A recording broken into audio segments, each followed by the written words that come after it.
नमो अरिहन्ताणं नमो सिद्धाणं नमो आयर्याणं नमो वज्रायाणं नमो लोये सवसाहुणम् मङ्गलं भगवान् वीरो मङ्गलं गौतमो गणी मङ्गलं कुन्दकुन्दाद्यो जैनधर्मोऽस्तु मङ्गलं सर्वमङ्गलमाङ्गल्यं सर्वकल्याणकारकं प्रधानं सर्वधर्माणां जैनं जयतु शासनम्। मोक्षमार्गस्य नेतारं भेत्तारं कर्मभूरतां ज्ञातारं विश्वतत्त्वानां वन्दे तद्गुणलब्धये।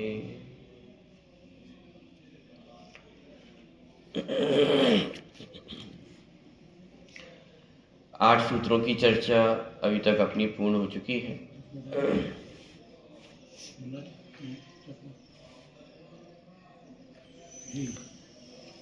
9वें सूत्र की चर्चा अपने को प्रारंभ करनी है। 8वें सूत्र तक सम्यक दर्शन की चर्चा की गई थी। मोक्ष मार्ग का प्रकरण चल रहा है। मोक्ष मार्ग के प्रकरण के अंतर्गत सम्यक दर्शन, सम्यक ज्ञान और सम्यक चारित्र, ये 3 मोक्ष मार्ग हैं। वास्तव में तो तीनों की एकता का नाम मोक्ष मार्ग है, या 3 अंग अपन कह सकते हैं। तो उसके में सबसे पहले सम्यक दर्शन का वर्णन पूर्ण हो चुका था। अब यहाँ पर सम्यक ज्ञान की चर्चा प्रारंभ कर रहे हैं, क्योंकि प्रसंग प्राप्त है सम्यक दर्शन के बाद सम्यक ज्ञान का। तो यहाँ पे मति, श्रुत, अवधि, मनाप्रय और केवल ज्ञान की चर्चा करते हुए ये कहा जा रहा है कि ये सम्यक ज्ञान है। तो उसी के लिए यहाँ पे सूत्र आया 9वें नंबर का। जैसे आपके पास यदि पुस्तक है तो उसमें 4 सूत्रों को एक साथ लिया गया है। 4 सूत्रों को एक साथ इसलिए लिया क्योंकि ये सब एक ही विषय को बतलाने वाले हैं। पहले ज्ञान बताए, ज्ञान के भेद बताए, फिर उन ज्ञान के भेदों का विस्तार किया कि वह कैसे हैं। पेज क्रमांक 39 पे। इसलिए चारों सूत्रों को एक साथ लिया है। अपन भी चारों सूत्रों का एक साथ पाठ पढ़ते हैं और फिर एक एक सूत्र की अपन चर्चा करेंगे। जी 39 नंबर का पेज है। देखिए 9वें नंबर के सूत्र का पाठ करते हैं। मति श्रुतावधि मना पर्याय केवलानिक ज्ञानम। पुनः मति श्रुतावधि मना पर्याय केवलानिक ज्ञानम।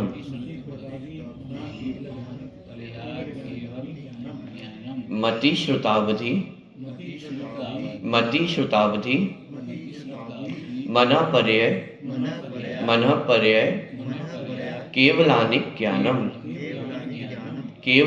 ज्ञानम। मति श्रुतावधि मन पर्याय केवलानिक ज्ञानम। तत्प्रमाणे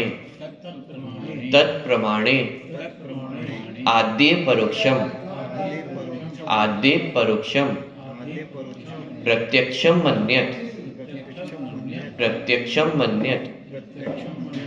देखिए सबसे पहले 9वें नंबर के सूत्र में सम्यक ज्ञान का वर्णन किया। सम्यक ज्ञान कौन कौन से हैं तो वहां बताया मति ज्ञान, श्रुत ज्ञान, अवधि ज्ञान, मना पर्याय ज्ञान और केवल ज्ञान। तो ये जो 5 ज्ञान हैं ये सम्यक ज्ञान रूप है, माने सम्यक दर्शन के साथ होने वाली 5 ज्ञान है। मति ज्ञान, श्रुत ज्ञान, अवधि ज्ञान, मना पर्याय ज्ञान और केवल ज्ञान। फिर उसके अगले सूत्र में बताया कि ये जो ज्ञान है वे कैसे हैं, तत्प्रमाणे, कि यही जो 5 ज्ञान है ये प्रमाण है। तत्प्रमाणे मतलब जो प्रमाण नए अधिगमा, सूत्र की चर्चा अपन करके आए थे कि प्रमाण और नए से अधिगम होता है। तो वहाँ जिस प्रमाण शब्द को लिया था तो वही यहाँ बता रहे हैं कि वो जो प्रमाण था ये कौन सा था, ये जो मति ज्ञान, श्रुति ज्ञान, यही प्रमाण ज्ञान है। इनके अलावा और कोई प्रमाण ज्ञान नहीं है। तो तत्प्रमाणे यही प्रमाण ज्ञान है।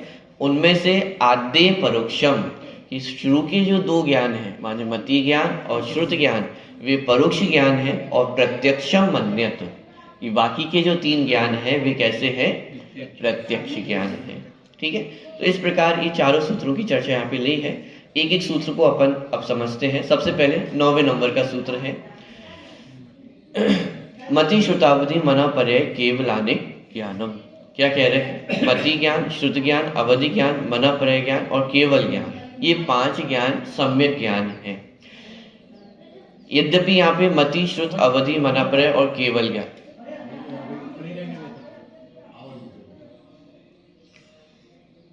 यद्यपि यहाँ पे मति, श्रुत, अवधि, मना पर्याय और केवल ऐसा लिया गया है, लेकिन चूंकि अंत में ज्ञान शब्द का प्रयोग है तो ये अंत दीपक के जैसा है। अंत दीपक माने कि इन ज्ञान शब्द का प्रयोग 5 वेदों के साथ होगा।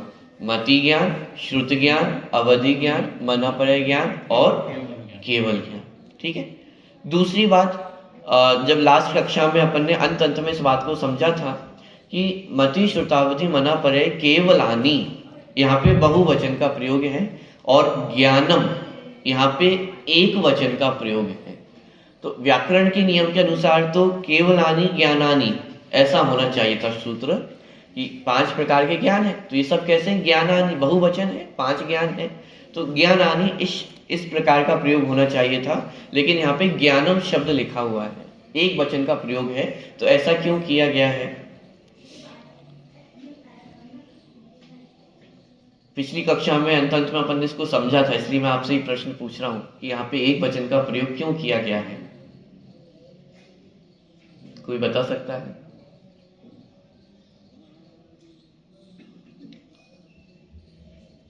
देखिए, 5 प्रकार के ज्ञान होने पर भी यहाँ पे एक वचन का प्रयोग इसलिए किया है क्योंकि ये 5 ही ज्ञान सम्यक ज्ञान है।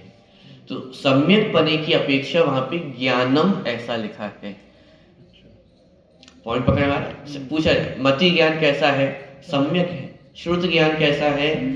सम्यक है। अवधि ज्ञान कैसा है? सम्यक है। मना पर्याय ज्ञान कैसा है? सम्यक है। केवल ज्ञान कैसा है? सम्यक है। तो सम्यक ज्ञान की अपेक्षा यहाँ पे ज्ञान शब्द का प्रयोग किया गया है। मिथ्या में नहीं लगेगा। मिथ्या ज्ञान, मिथ्या में भी उस अपेक्षा से लिखा जा सकता है क्योंकि वो कुमति, कुश्रुत और कुअब्धि में ही होगा। 3 ज्ञान की चर्चा करेंगे तो वहां पर भी मिथ्या ज्ञान शब्द का प्रयोग किया जा सकता है कि ये सब मति, श्रुत, अवधि, मिथ्या ज्ञानम, वहां पे भी मिथ्या पने की अपेक्षा उनको भी एक वचन का प्रयोग किया जा सकता है क्योंकि यहाँ पे सम्यक ज्ञान का प्रकरण चल रहा है। मोक्ष मार्ग का प्रकरण चल रहा है। मोक्ष मार्ग के प्रकरण के अंतर्गत सम्यक दर्शन का प्रकरण आया और सम्यक दर्शन के साथ होने वाला जो ज्ञान है उसे सम्यक ज्ञान कहा जा रहा है। अब यहाँ ये अपेक्षा नहीं कि वो ज्ञान कैसा है, माने कितना विस्तार वाला है, कम जानता है या अधिक जानता है, कम जानता है या अधिक जानता है, यहाँ सम्यक ज्ञान की अपेक्षा वो नहीं है। सम्यक ज्ञान का अर्थ ये नहीं है कि जो अधिक पदार्थों को जाने वो सम्यक ज्ञान और जो कम पदार्थों को जाने वह मिथ्या ज्ञान, ऐसा सम्यक ज्ञान का अर्थ नहीं है। सम्यक ज्ञान किसे कहते हैं? जैसा वस्तु स्वरूप है उसको वैसा का वैसा जाने, ना उससे अधिक जाने ना उससे कम जाने, जो जैसा है उसे वैसा जाने, उसका नाम सम्यक ज्ञान है। जैसे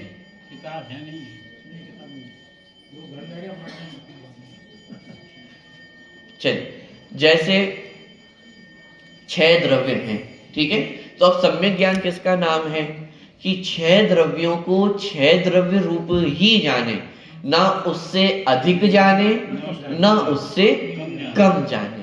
मेरा स्वभाव कैसा है? ज्ञान दर्शन, जानना देखना मेरा स्वभाव है। तो सम्यक ज्ञान का अर्थ क्या है कि ना उससे अधिक जाने। अधिक जानना मतलब कि आत्मा में स्पर्श रस गंध वर्ण भी अपना स्वभाव मान ले कि भाई ऐसा नहीं है। तो स्वभाव से अधिक भी नहीं जाने और स्वभाव से कम भी ना जाने, माने ज्ञान दर्शन स्वभाव है तो उसमें से दर्शन को हटा दे तो चल जाएगा काम कि नहीं चलेगा। जो जैसा है उसको वैसा जानने का नाम सम्यक ज्ञान है। अधिक जानने का नाम भी सम्यक ज्ञान नहीं है, कम जानने का नाम भी सम्यक ज्ञान नहीं है। जो वस्तु जैसी है उसको वैसा जानना, उसका नाम सम्यक ज्ञान है। ठीक है, तो इसलिए यहाँ पे मति ज्ञान, श्रुति ज्ञान, अवधि ज्ञान, मना पर्याय और केवल ज्ञान, इन सबको सम्यक ज्ञान रूप से ग्रहण किया गया है और सम्यक पने के कारण यहाँ पे एक वचन का प्रयोग है, क्योंकि पांचों ही ज्ञान कैसे हैं? सम्यक रूप है, जो जैसा है उसको वैसा जानते हैं। शिवभूति मुनिराज का प्रकरण अपन पढ़ते हैं और उनका उदाहरण अपन जगह जगह पर पढ़ते हैं। शिवभूति मुनिराज का भी जितना ज्ञान था वो कैसा था? सम्यक ज्ञान था। साहब उन्हें तो रमोकार मंत्र भी याद नहीं होता था, तो उनका ज्ञान सम्यक ज्ञान कैसे कह सकते हैं? कि उनका ज्ञान भी सम्यक ज्ञान था। क्यों? क्योंकि जितना जानना था वे जानते थे कि आत्मा अलग है और शरीर अलग है, कि इतनी जानकारी उन्हें थी ना, इसका मतलब उन्हें संपूर्ण वस्तु स्वरूप की जानकारी थी। एक द्रव्य दूसरे द्रव्य का कुछ भी करता धरता नहीं है, ये उनके ज्ञान में था। भले ही शब्दों में व्यक्त ना कर सके, लेकिन उनके ज्ञान में वह वस्तु स्वरूप जैसा है वैसा उनके ज्ञान में था। इसलिए उनका भी जो मति श्रुत ज्ञान था वो कैसा था? सम्यक था। और केवल ज्ञानियों का ज्ञान भी कैसा है? सम्यक है। बस अंतर अब ज्ञों की जानने की अपेक्षा अंतर है। मति श्रुत ज्ञान में कम ज्ञेय जानने में आते हैं, केवल ज्ञान में संपूर्ण ज्ञेय जानने में आते हैं। विषय की अपेक्षा अंतर है, उनको धारण करने वालों की अपेक्षा भी अंतर होगा। मति श्रुत ज्ञान हम सभी जीवों को, सामान्यतः सभी जीवों को मति श्रुत ज्ञान होता है। अवधि ज्ञान माने सभी मनुष्य जीवों को नहीं होता है, कुछ जीवों को होता है। मना परे ज्ञान मात्र संयमधारी जो मुनिराज हैं उन्हीं को होता है, और केवल ज्ञान मात्र केवली भगवंतों को ही होता है। लेकिन उसमें जो सम्यक पना पाया जा रहा है वो सभी जीवों को एक जैसा ही है। त्रियंच गति में सम्यक दर्शन हुआ हो तो उसके साथ जो सम्यक ज्ञान पाया जा रहा है उसमें भी सम्यक पना वैसा का वैसा ही है। हमें भी सम्यक ज्ञान होगा तो उसमें भी सम्यक पना वैसा का वैसा ही है, और केवली भगवंतों को भी सम्यक ज्ञान है तो उसमें सम्यक पना वैसा का वैसा ही है। सम्यक पने में कोई अंतर नहीं है, जाति एक ही है। इसलिए यहाँ पे लिखा सम्यक दर्शन जो मति श्रुताब्दी मना परे केवलानी ज्ञानम, ये सब सम्यक ज्ञान है।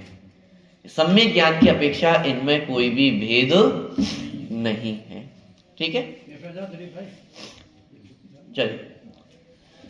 तो मति श्रुताब्दी मना परे केवलानी ज्ञानम, कि ये सभी सम्यक ज्ञान की ही भेद है। अब देखिए यहाँ पे एक क्रम लिया गया है, मति ज्ञान, श्रुत ज्ञान, अवधि ज्ञान, मना परे ज्ञान और केवल ज्ञान। तो कोई प्रश्न कर सकता है कि साहब केवल ज्ञान को सबसे अंत में क्यों रखा? केवल ज्ञान तो सबसे उत्कृष्ट ज्ञान है, उसे सबसे पहले रखना चाहिए था। कि देखिए यहाँ पे क्रम का भी निर्धारण क्यों किया गया है, एक अपेक्षा है उसके पीछे। क्योंकि केवल ज्ञान सबसे अंत में प्रकट होता है। कोई भी जीव हो, किसी भी जीव की अपेक्षा देखे, केवल ज्ञान सबसे अंत में ही प्रकट होने वाला ज्ञान है। क्यों? क्योंकि कोई भी जीव हो वो अनादिकाल से तो संसार अवस्था में ही रहा, तो सबसे पहले तो मति श्रुत ज्ञान ही रहे हैं, और क्रम से प्राप्त होते हुए वह केवल ज्ञान को प्राप्त करता है। तो सबसे अंत में चूंकि केवल ज्ञान की प्राप्ति होती है, इसीलिए केवल ज्ञान को सबसे अंत में रखा गया है। फिर प्रश्न हुआ, फिर उससे पहले मना परे ज्ञान को ही क्यों रखा? मति श्रुत ज्ञान को रख देते, अवधि ज्ञान को रख देते। तो वहां पे समाधान दिया, क्योंकि मना परे ज्ञान केवल ज्ञान का सबसे समीप ज्ञान है, समीपवर्ती है, इसलिए मना परे ज्ञान को केवल ज्ञान के साथ रखा गया है। ये तर्क आपको ख्याल में होने चाहिए, क्यों कैसा क्या किया गया है। केवल ज्ञान को सबसे आखिरी में क्यों रखा? क्योंकि सबसे अंत में प्रकट होता है। फिर प्रश्न हुआ, मना परे ज्ञान को केवल ज्ञान से पहले क्यों रखा? सबसे नजदीक ज्ञान है, माने केवल ज्ञान के सबसे नजदीक ज्ञान कौन सा ज्ञान है? मना परे ज्ञान है। ये बात को समझ में नहीं आई, सबसे नजदीक होने का मतलब क्या है?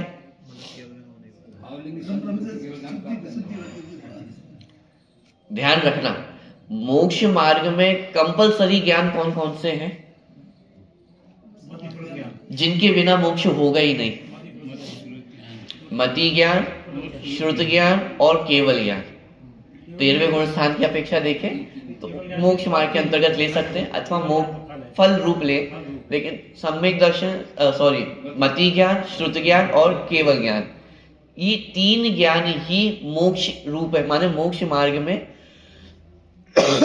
आने वाले हैं। माने अवधि ज्ञान और मन परय ज्ञान ये हो ही हो ऐसा आवश्यक नहीं है। कोई जीव संसार अवस्था से मोक्ष को प्राप्त कर ले, केवल ज्ञान को प्राप्त कर ले और उससे अवधि मन परय ज्ञान हो ही ना, ये भी संभव है। तो कोई एक ऐसा जीव है जिसको मन परय ज्ञान हुआ ही नहीं और सीधे उसे मोक्ष की प्राप्ति हो गई, सीधे केवल ज्ञान हो गया, तो उसे तो मति ज्ञान हुआ, श्रुत ज्ञान हुआ और सीधे केवल ज्ञान हो गया। तो मन परय ज्ञान तो बीच में आया ही नहीं, तो फिर उसके नजदीक पने की बात कैसे होगी? भाई नजदीक तो तब कहे कि जब वो हो। इसलिए कहते हैं जो भावली संतुष्टि होता है, भावली संति केवल यहाँ पर। तो उसका समाधान दिया कि यहाँ पे मन परय ज्ञान को जो केवल ज्ञान के समीप कहा है, उसका कारण ये है कि जिन भी जीवों को मन परय ज्ञान प्रकट होता है वो तप के पुरुषार्थ से ही होता है। माने क्या कि उसमें बिना संयम के मन परय ज्ञान की प्राप्ति नहीं होती है। वीतरागी जो मुनिराज हैं, जो तीन कषाय चौकड़ी के अभाव में जो भावलिंगी संत हैं, उन्हीं को मन परय ज्ञान की प्राप्ति होती है। संयम के धारक जीवों को ही मन परय ज्ञान होता है, उनके अलावा अन्य किसी को भी मन परय ज्ञान प्रकट नहीं होता है। ऐसे ही केवल ज्ञान में भी शर्त है, बिना संयम को धारण किए केवल ज्ञान प्राप्त नहीं होता है। इस अपेक्षा से कहा कि मन परय ज्ञान केवल ज्ञान का समीपवर्ती है, नजदीक है। क्यों? क्योंकि दोनों ही ज्ञान को प्रकट करने के लिए संयम की आवश्यकता है। बिना संयम के ना केवल ज्ञान होगा ना मन परय ज्ञान होगा। इसलिए केवल ज्ञान के सबसे नजदीक यदि कोई ज्ञान है तो वो कौन सा ज्ञान है? मन परय ज्ञान है। पॉइंट पकड़ में आ रहा है? ठीक है, तो मन परय ज्ञान और केवल ज्ञान, ठीक है। तो इन दोनों ज्ञानों का जो क्रम है वो तो निर्धारित हो गया। फिर प्रश्न हुआ कि साहब मन परय ज्ञान से पहले अवधि ज्ञान को क्यों लिया और अवधि ज्ञान से पहले श्रुत ज्ञान और श्रुत ज्ञान से पहले मति ज्ञान को, इस प्रकार का क्रम क्यों लिया है? तो सबसे पहले अवधि ज्ञान का तर्क दिया, क्योंकि अवधि ज्ञान मन परय ज्ञान से दूरवर्ती है। क्या? अवधि ज्ञान मन परय ज्ञान से कैसा है? दूरवर्ती है। दूरवर्ती क्यों है? क्योंकि अवधि ज्ञान को प्राप्त करने के लिए संयम की आवश्यकता नहीं है। नारकियों को स्वभाव से हो जाता है, भले वहां कुअवधि हो, लेकिन अवधि ज्ञान यदि अकेला देखें तो वहां स्वभाव से हो जाता है। देवों को भी अवधि ज्ञान माने जन्म से ही हो जाता है और मनुष्यों को भी अवधि ज्ञान हो सकता है। तो इसीलिए यहाँ पे कहा कि जो अवधि ज्ञान है वह मन परय ज्ञान से दूरवर्ती ज्ञान है। दूरवर्ती क्यों है? क्योंकि अवधि ज्ञान में कुपना भी होता है, माने मिथ्या दृष्टि जीवों को भी अवधि ज्ञान प्रकट हो जाता है, भले वो कुअवधि हो लेकिन वह प्रकट हो जाता है। इसलिए मन परय ज्ञान से कैसा है? दूरवर्ती है। इसलिए केवल ज्ञान और मन परय ज्ञान को एक साथ रखा और उससे पहले अवधि ज्ञान और मति श्रुत ज्ञान को रखा गया है। ठीक है, फिर ये विचार किया कि मति श्रुत और अवधि ऐसा ही क्रम क्यों है? तो ये विषय की अपेक्षा कि मति ज्ञान से जाने हुए विषय में श्रुत ज्ञान की प्रवृत्ति होती है, इसलिए पहले मति ज्ञान को रखा और फिर श्रुत ज्ञान को रखा। दूसरा कारण, अनादिकाल से सभी जीव को मति ज्ञान है, अवधि ज्ञान अनादिकाल से सभी जीवों को नहीं है, क्योंकि अनादिकाल से प्रत्येक जीव कहाँ रहा है? हेडक्वार्टर कहाँ है? निगोध में ही रहा है। तो निगोध में अवधि ज्ञान तो था ही नहीं। निगोध में अनादिकाल से जो ज्ञान था वह तो मति ज्ञान ही था, अवधि ज्ञान वहां पर नहीं था। तो इसलिए सबसे पहले किसको रखा? मति ज्ञान को। फिर मति ज्ञान से जाने हुए पदार्थों में श्रुत ज्ञान की प्रवृत्ति होती है, इसलिए श्रुत ज्ञान को दूसरे नंबर पे रखा। और फिर क्योंकि विषय अवधि ज्ञान का और बढ़ जाता है, इसीलिए अंत में अवधि ज्ञान को रखा गया है।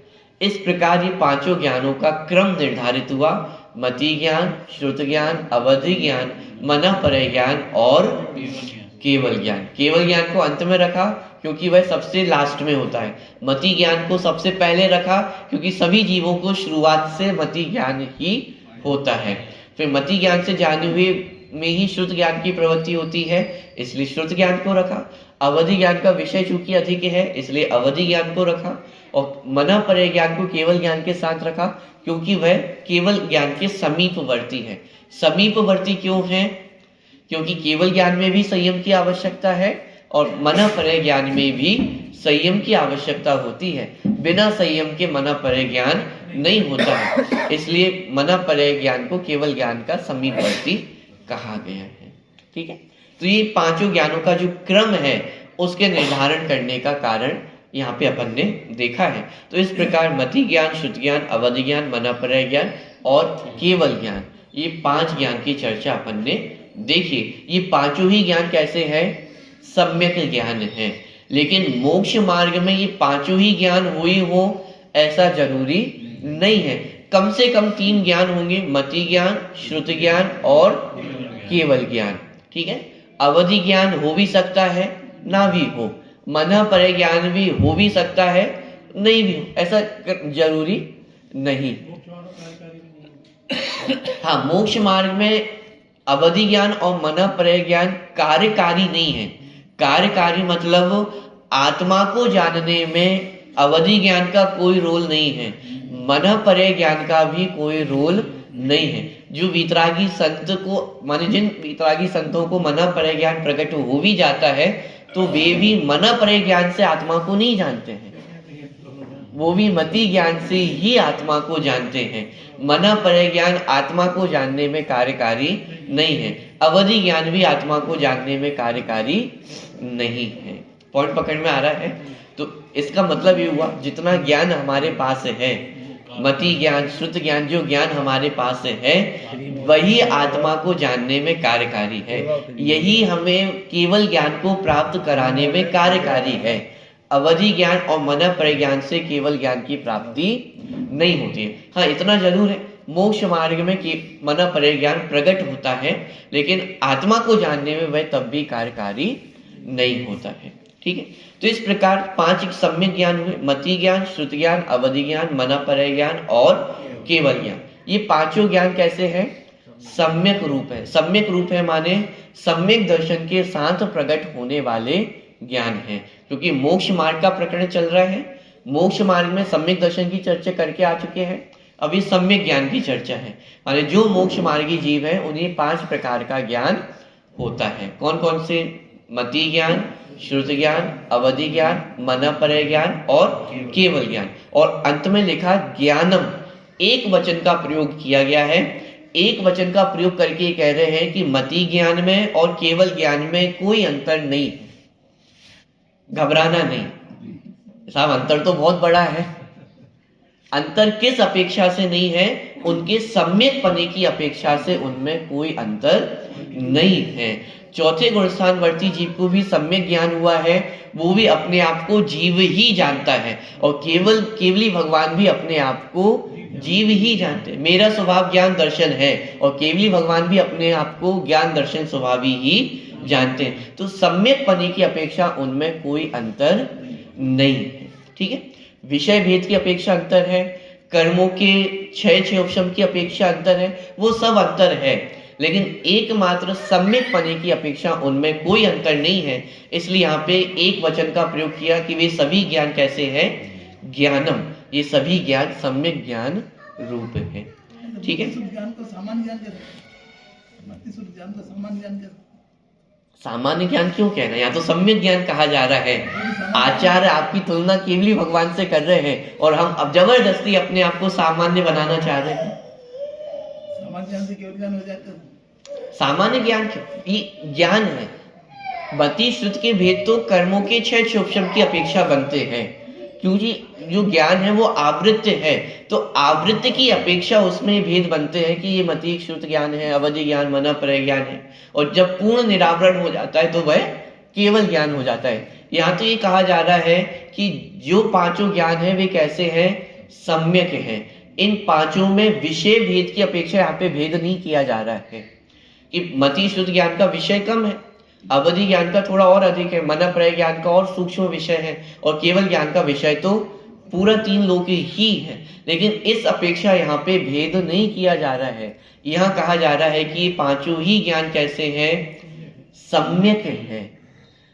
जीव और पुद्गल में जो भेद विज्ञान है वो मति ज्ञान भी कर रहा है और केवल ज्ञान में भी वही भेद विज्ञान है।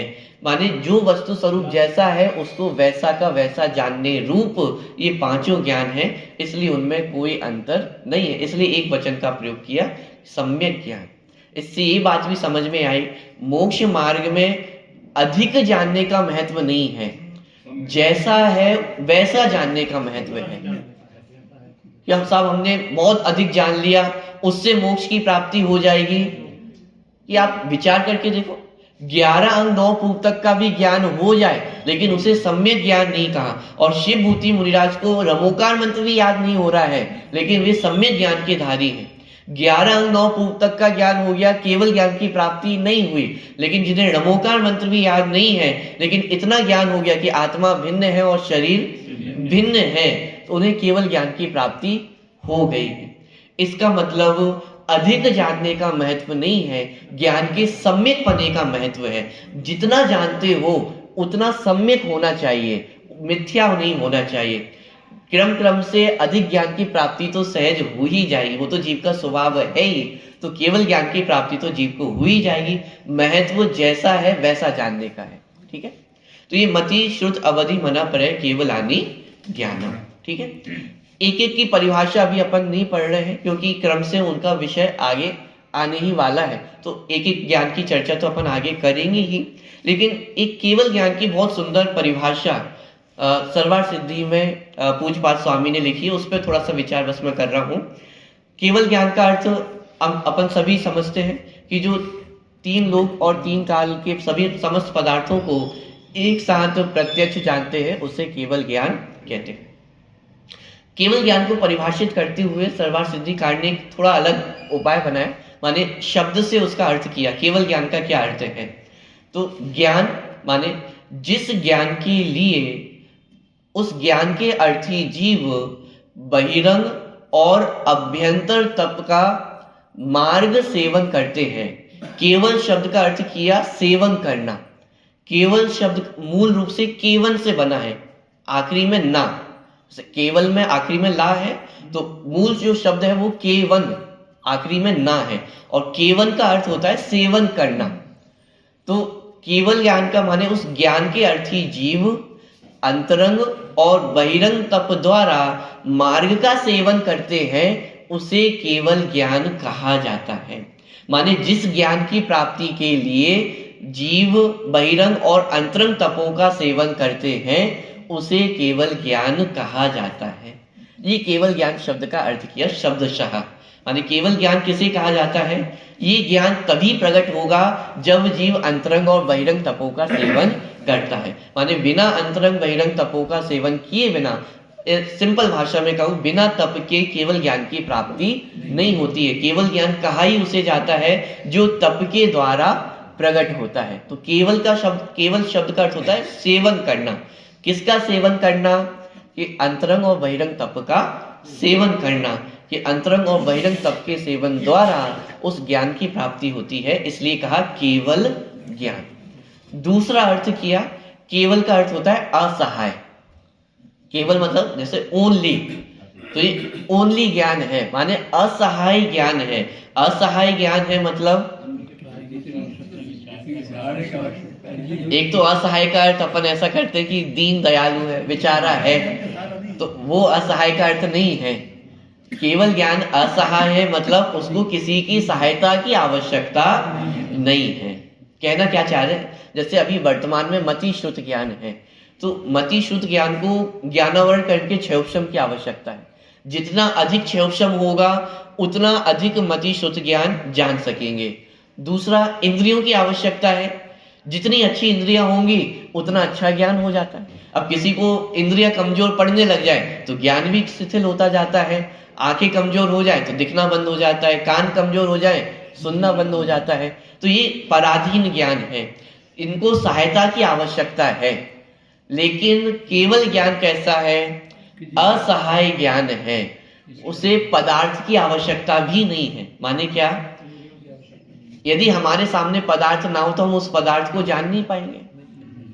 आपके सामने यदि पुस्तक बंद कर दे और आपसे पूछा जाए 15वें नंबर का सूत्र सुनाइए, नहीं सुना पाओ, पढ़ना पड़ेगा, देखना पड़ेगा। लेकिन केवली भगवान से कोई पूछे, उन्हें पुस्तक की आवश्यकता, उन्हें पदार्थ की आवश्यकता भी नहीं है वस्तु को जानने के लिए। माने उनके सामने हो ऐसी आवश्यकता उन्हें नहीं है। कर्मों के 6 शुभ शब्द की आवश्यकता भी नहीं है और इंद्रियों की आवश्यकता भी नहीं है। इसलिए केवल ज्ञान कैसा है? असहाय ज्ञान है। तो इस प्रकार से 2 प्रकार से वहां केवल ज्ञान का अर्थ किया गया है। एक तप के माध्यम से केवल ज्ञान की प्राप्ति होती है, इस अर्थ में केवल ज्ञान का अर्थ किया, और दूसरा असहाय ज्ञान है, उस अर्थ में केवल ज्ञान का अर्थ किया गया है। बाकी सारी परिभाषाएं जो अपन पढ़ते हैं उसी रूप में वहां पे ली गई है, इसलिए मैं अलग से उनका वर्णन नहीं कर रहा हूं। तो इस प्रकार 9वें नंबर का सूत्र हुआ मति श्रुतावधि मना परे केवलानि ज्ञानम। ठीक है, अब देखिए आगे बढ़ते हैं।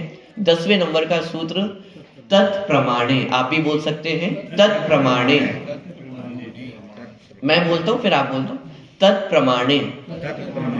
तत्प्रमाणे क्या कह रहे हैं कि ऊपर जो 5 ज्ञानों का वर्णन अपन पढ़ के आए हैं, ये 5 ज्ञान कैसे हैं? प्रमाण रूप हैं। और प्रमाण शब्द अपन पहले कहीं पढ़ के आ चुके हैं। प्रमाण नहीं रधिगमः। 7 तत्वों को और मोक्ष मार्ग को जानने का उपाय क्या है? प्रमाण और नए। तो जो प्रमाण पहले पढ़ के आ चुके हैं वही बता रहे कि ये वही प्रमाण है। तत्प्रमाणे, यही प्रमाण ज्ञान है। मति श्रुत अवधि मना प्रय केवलानि ज्ञानम। ये जो 5 ज्ञान है ये प्रमाण ज्ञान है और इनके माध्यम से ही पूरे वस्तु स्वरूप को जाना जाता है। तो तत् प्रमाणे, तत् अर्थात ऊपर जिन 5 ज्ञान को पढ़ के आए हैं वे ज्ञान कैसे हैं? प्रमाण रूप है, प्रामाणिक ज्ञान है। ठीक है, तत् शब्द का प्रयोग क्यों किया? एक तो ये बताने के लिए कि ऊपर जो 5 ज्ञान पढ़ के आए हैं वे ही प्रमाण रूप है। दूसरा तत् शब्द का प्रयोग इसलिए किया कि इनके अलावा और कोई भी प्रमाण ज्ञान नहीं है। साहब और कौन बोल रहा है कि इसके अलावा और कोई प्रमाण ज्ञान है? कि अरे भाई आप नहीं बोल रहे हो, लेकिन जगत में अन्य दर्शन वाले भी हैं और वो अपने अपने आगम के अनुसार वे अपने अपने ज्ञान को प्रमाण ज्ञान कहते हैं। जैसे मूल रूप से यहाँ पे नैयायिकों के अंतर्गत 2 ज्ञानों को प्रमाण ज्ञान कहा गया है, सन्निकर्ष और इंद्रिय ज्ञान को। तो उसका निषेध करने के लिए कि सन्निकर्ष ज्ञान भी प्रमाण ज्ञान नहीं है और इंद्रिय ज्ञान भी प्रमाण ज्ञान नहीं है, इसलिए यहाँ पे लिखा तत् प्रमाण है। ऊपर जो 5 भेद बताए हैं वे ही प्रमाण ज्ञान है, इनके अलावा कोई कुछ भी कहे वो प्रमाण ज्ञान नहीं है। तो तत्व ये शब्द इसलिए डाला कि ऊपर जिन 5 ज्ञान का वर्णन किया है वे ही प्रमाण है, इनके अलावा और कोई भी ज्ञान प्रमाण रूप नहीं है। ठीक है, तत्व प्रमाणे। प्रमाणे इसमें कोई बता सकता है कौन सी विभक्ति, कौन सा वचन है?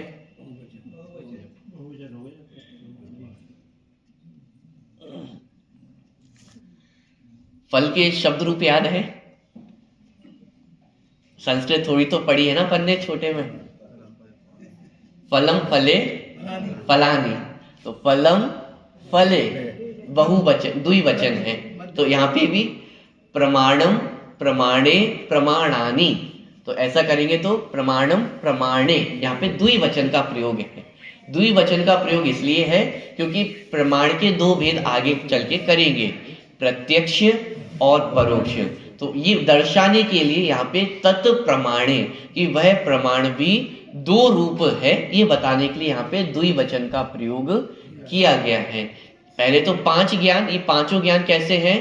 प्रमाण रूप हैं और इन 5 प्रमाण ज्ञानों को 2 प्रकार से विभाजित किया जाएगा, प्रत्यक्ष और परोक्ष। तो वह प्रमाण अपने आप में 2 रूप होता है, ये दर्शाने के लिए यहाँ पे प्रमाणे ऐसा लिखा है। द्विवचन का प्रयोग किया गया है कि वह प्रमाण ज्ञान 2 प्रकार का है, प्रत्यक्ष और परोक्ष। तो तत्व प्रमाणे। ये सूत्र हुआ। सूत्र का अर्थ इतना है, ऊपर जो मति ज्ञान आदि कहकर आए हैं वे ही प्रमाण रूप हैं। ठीक है, ये सूत्र का अर्थ हुआ। अब यहाँ पे जो अपन ने देखा था कि जो अन्य दर्शन वाले हैं वह सन्निकर्ष को भी प्रमाण कहते हैं और इंद्रियों को भी प्रमाण कहते हैं। माने इन दो ज्ञानों को वे कहते हैं कि ये प्रमाण ज्ञान है, लेकिन जिनागम में उन्हें प्रमाण रूप से स्वीकार नहीं किया गया है। सन्निकर्ष का अर्थ होता है पदार्थ के संयोग से होने वाला ज्ञान, उसे सन्निकर्ष ज्ञान कहा जाता है। माने जैसे इस पुस्तक का यदि आपको ज्ञान करना है, ये पुस्तक कैसी है मैं आपसे पूछूं कि भाई छू करके अपन ने पहचाना कि इसका जो कवर है ये थोड़ा हार्ड है और जो पेज है वो थोड़े सॉफ्ट है, नरम है, तो ये सब आपने कैसे पहचाना? छू करके पहचाना है। तो ये जो छू करके ज्ञान होता है इसे कहा जाता है सन्निकर्ष। तो नैयायिकों का ये कहना है कि बिना इस प्रक्रिया के, माने अर्थ का और इंद्रियों के संयोग बिना, माने अर्थ को इंद्रियों को छूना आवश्यक है, बिना छुए ज्ञान होना संभव नहीं है। इसे कहा जाता है सन्निकर्ष ज्ञान।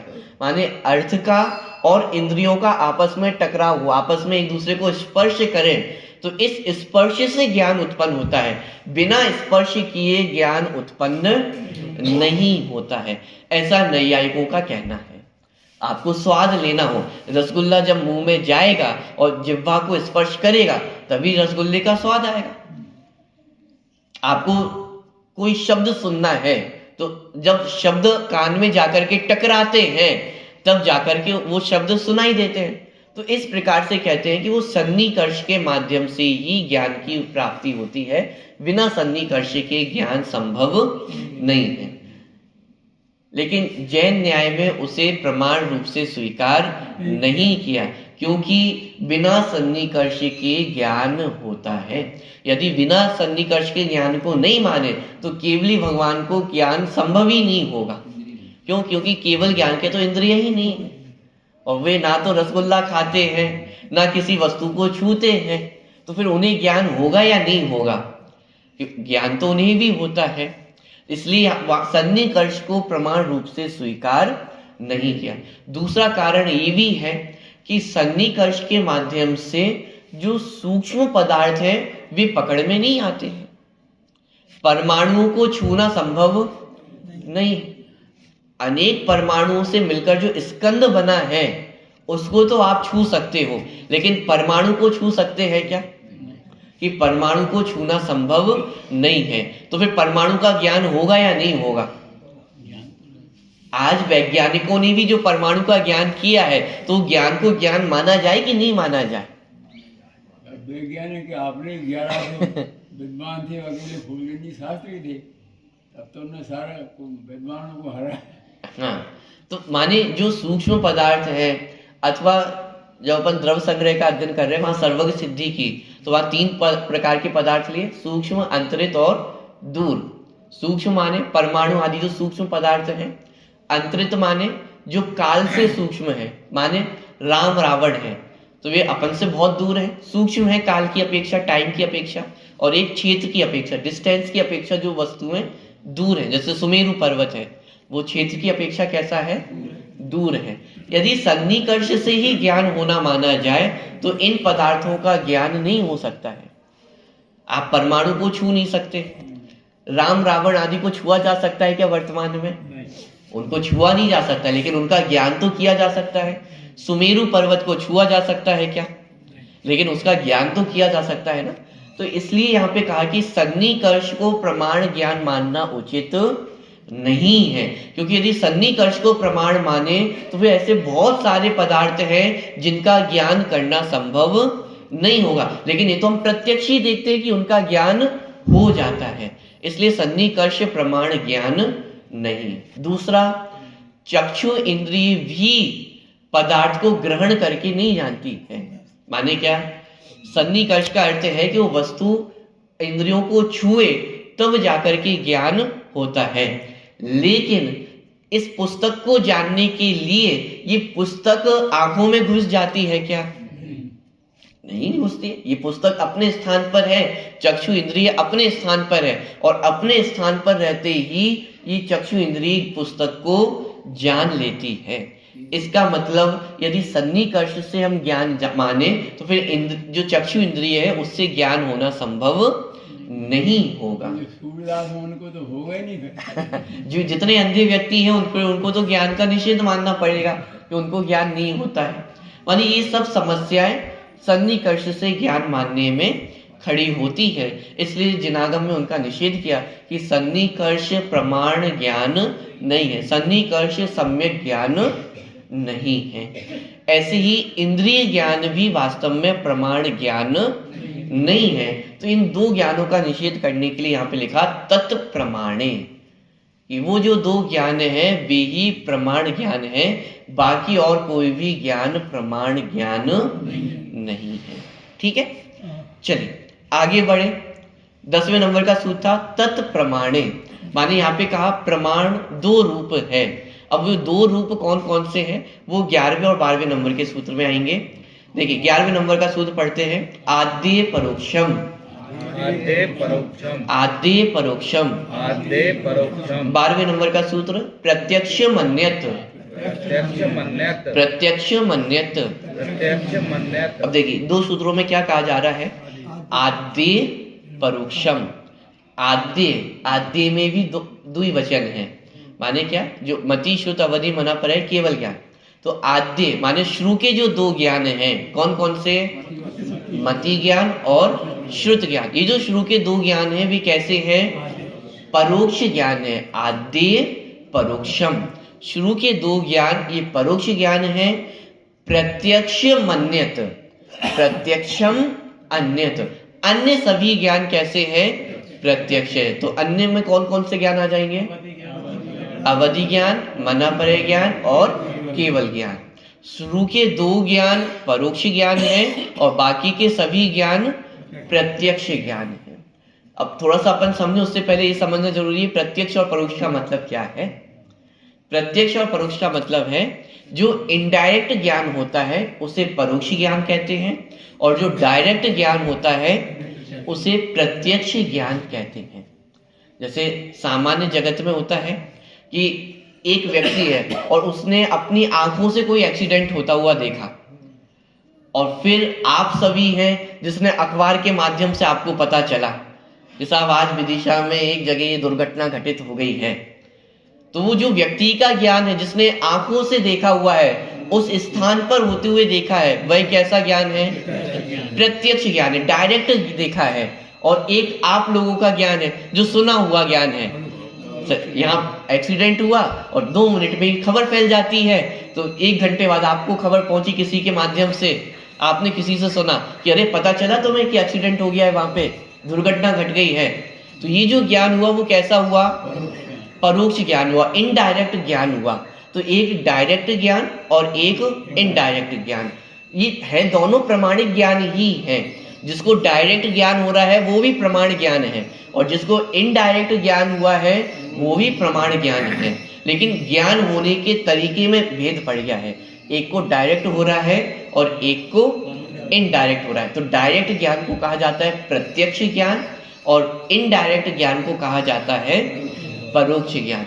जैसे केवल ज्ञान, तो केवली भगवान को जो ज्ञान होता है वो कैसा होता है, डायरेक्ट होता है। उन्हें बीच में किसी की आवश्यकता नहीं है, इंद्रियों की आवश्यकता नहीं है, कोई व्यक्ति आकर के बताए ऐसी कोई आवश्यकता उन्हें नहीं है। केवली भगवान को जो ज्ञान होता है वो डायरेक्ट ज्ञान होता है, और हम सभी जीवों को जो ज्ञान होता है वो कैसा होता है, इनडायरेक्ट ज्ञान होता है। क्यों, क्योंकि बीच में इंद्रियां आ जाती है, माने वाया इंद्रियां ही अपन जान पाते हैं। जैसे आप कहीं सफर करते, ट्रैवल करते हैं, जैसे फ्लाइट्स होती हैं, तो कुछ फ्लाइट्स तो डायरेक्ट होती है कि आपको साहब भोपाल से मुंबई जाना है, तो साहब डायरेक्ट फ्लाइट है या नहीं है। और एक होती है इनडायरेक्ट फ्लाइट, माने वाया, कि यहाँ होते हुए जाएंगे। तो केवली भगवान का जो ज्ञान है वो डायरेक्ट ज्ञान है, बीच में और कोई उसमें नहीं आता है। लेकिन हम सभी का जो ज्ञान है वो वाया होते हुए जाता है, माने उसमें बीच में इंद्रियां बीच में आती ही आती है, इंद्रियों के माध्यम से हम वस्तुओं को जान पाते हैं। तो जो इनडायरेक्ट ज्ञान है वह परोक्ष ज्ञान, और जो डायरेक्ट ज्ञान है वह कहलाता है प्रत्यक्ष ज्ञान। समझ में आ रहा है? तो शुरू के जो दो ज्ञान है, मति ज्ञान और श्रुति ज्ञान, ये इनडायरेक्ट जानते हैं, माने इसमें इंद्रियां बीच में आती हैं, इंद्रियों के माध्यम से ही ये ज्ञान होता है, इसलिए कैसे हैं? परोक्ष ज्ञान है। लेकिन अवधि ज्ञान, मनःपर्य ज्ञान और केवल ज्ञान, ये तीन ज्ञान कैसे हैं? ये प्रत्यक्ष ज्ञान है।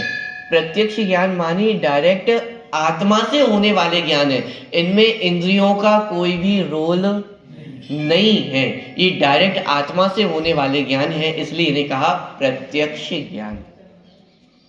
बात पकड़ में आ रही है? ठीक है। तो शुरू के जो दो ज्ञान, मति ज्ञान और श्रुति ज्ञान, ये चूंकि इनडायरेक्ट जानते हैं इसलिए इन्हें कहा जाता है परोक्ष ज्ञान, और अवधि ज्ञान, मनःपर्य ज्ञान और केवल ज्ञान ये डायरेक्ट आत्मा से जानते हैं, इसलिए इन्हें कहा जाता है प्रत्यक्ष ज्ञान। ठीक है, समझ में आ गया इतना? लेकिन एक प्रश्न आप लोगों के मन में खड़ा होना चाहिए। क्या प्रश्न? परोक्ष ज्ञान की परिभाषा क्या बनाए? जो इंद्रिय और मन के निमित्त से होता है उसे कहा जाता है परोक्ष ज्ञान, और जो बिना इंद्रियों की सहायता के सीधे आत्मा से होता है उसे कहा जाता है प्रत्यक्ष ज्ञान। ठीक है। तो फिर संसार दशा में जीवों को प्रत्यक्ष ज्ञान होता है या नहीं होता है? यदि इसको और सिंपल करूं कि मति शुद्ध ज्ञान वालों को प्रत्यक्ष ज्ञान होता है या नहीं होता है? और सिंपल करूं, आपने आंखों देखा, एक्सीडेंट देखा है, तो वो प्रत्यक्ष ज्ञान है या परोक्ष ज्ञान है?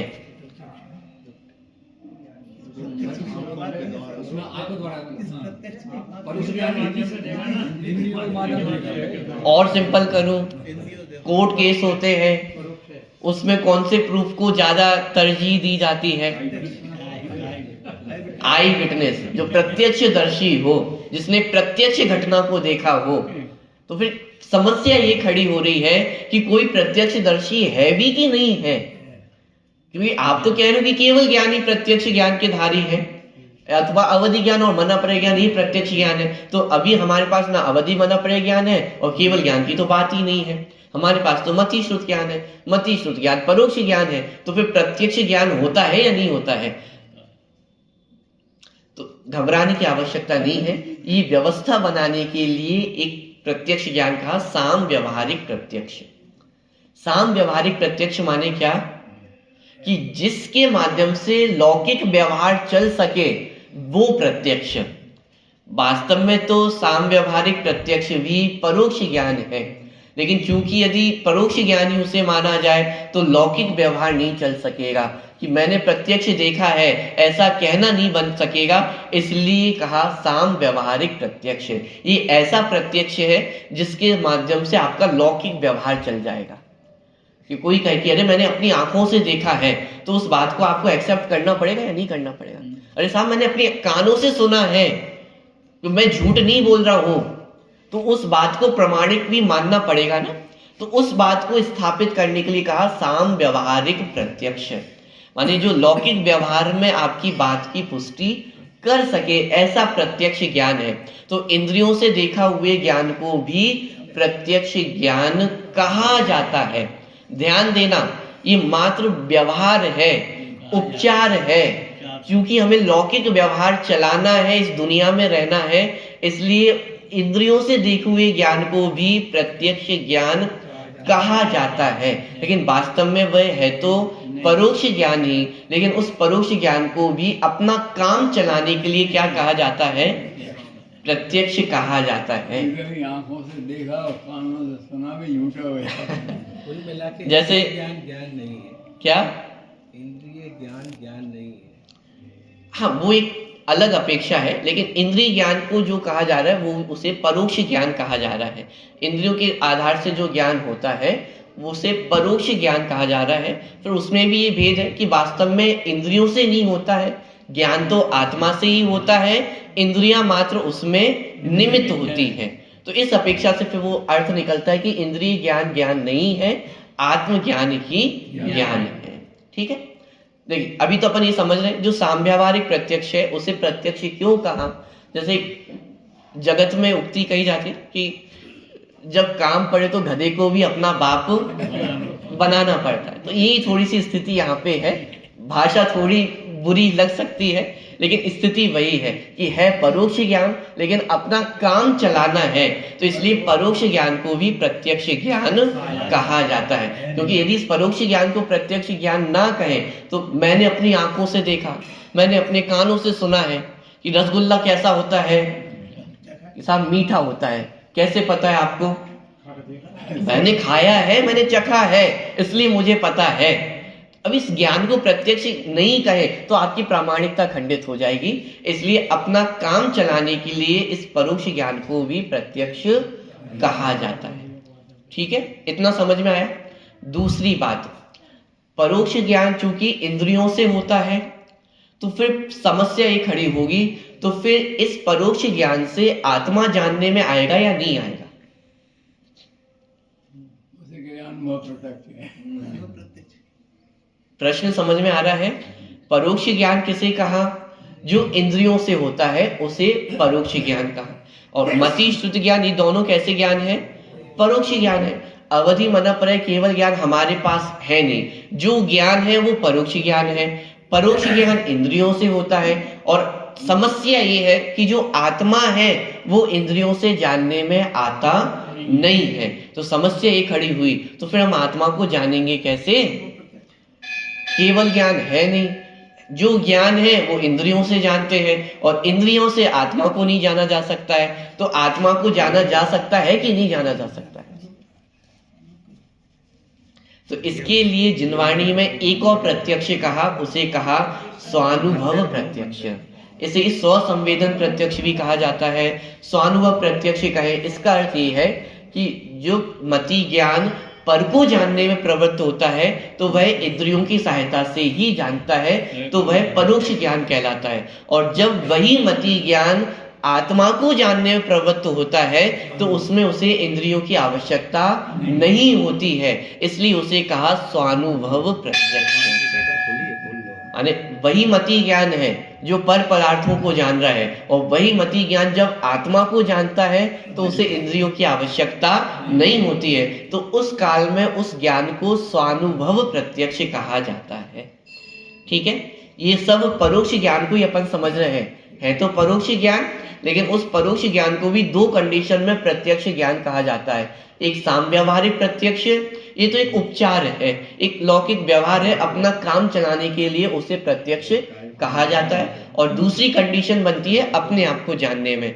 जब अपने आप को जानने की बात आती है तो उसी ज्ञान को स्वानुभव प्रत्यक्ष कहा जाता है।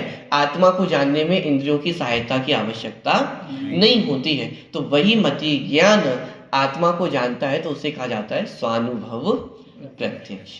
ठीक है, स्वानुभव प्रत्यक्ष में अवधि ज्ञान नहीं है, मनःपरय ज्ञान नहीं है, केवल ज्ञान नहीं है। और अवधि ज्ञान होने से आत्मा कुछ और अच्छी जानने में आती हो, ऐसा भी नहीं है। मनःपरय ज्ञान होने पे आत्मा थोड़ी और अच्छी जानने में आती हो, ऐसा नहीं है।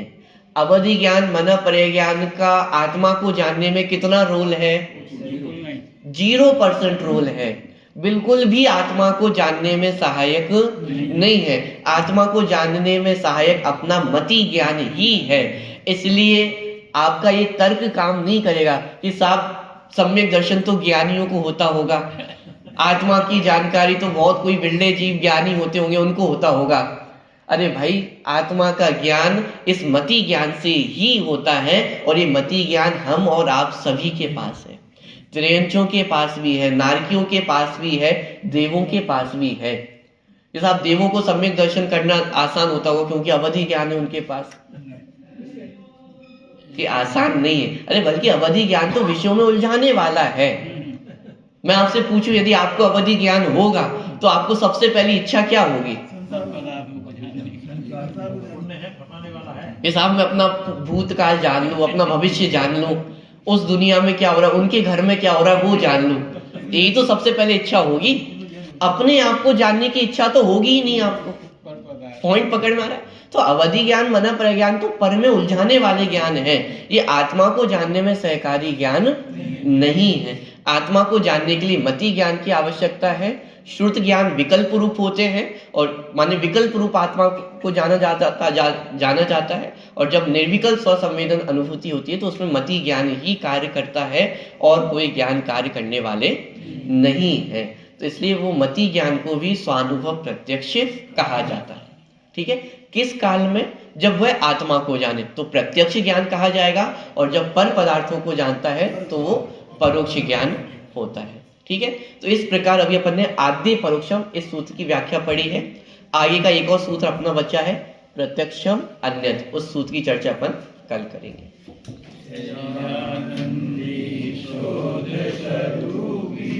अविनाशी में आत्मस्वरूप